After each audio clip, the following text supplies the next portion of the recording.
And right now at noon, we're working to figure out what led up to a shooting in North Houston that sent 3 people to the hospital. Good afternoon, and thanks for joining us. I'm Brittany Jeffers. And I'm Andy Sirota. This happened last night in a cul-de-sac off Pinton and Vixton Lane. And that's where we find KPRC2 News reporter Rochelle Turner. Rochelle, you've been out there for hours. What have you been able to learn? Brittany, Andy, good afternoon to you. I spoke to the sheriff's office a few minutes ago. They tell me that they're looking through surveillance to try to figure out exactly what led up to this shooting. But what I can tell you is that I'm standing exactly where the shooting happened around 7:30 last night. The sheriff's office says that they still have a lot of preliminary information, but what they do know is that there was a group of guys between 3 and 5. They showed up here in this area and someone started shooting. Now, I have been speaking with neighbors. They told me that they heard those gunshots last night. And as we pan over, you can see the side of this home right here. And there's 2 bullet holes that hit that home. Now, we did try to speak to that resident that lives there, but they did not want to talk to us on camera.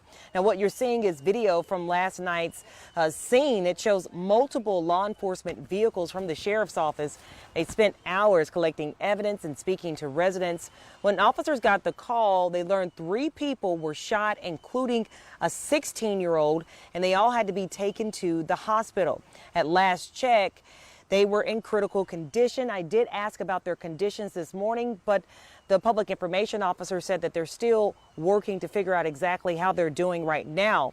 Now, they tell us that there was some type of meetup, and that's when someone started shooting. We spoke to a young man who lives down the street. His name is Jacoby, and he told me that he had plans to come out to the park yesterday, but he said he's glad he didn't. And I pulled up over here around 8 or 9. I was like, dang, like, why so many cops out here? Then some told me, I'm like, somebody had to get shot because everybody was outside and stuff. Usually, if it was like something little, it wouldn't be a lot of people out here. So that's what I'm cool. But I hope everybody, the people that got shot, I hope that they good. I hope that they family stay in prayers. And I just, keep them in y'all prayers, man.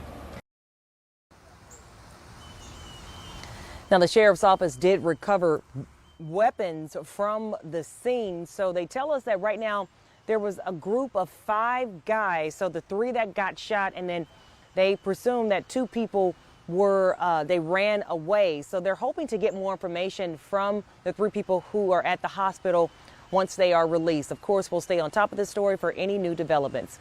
For now, reporting live in North Harris County, I'm Rochelle Turner, KPRC2 News. Rochelle, thank you.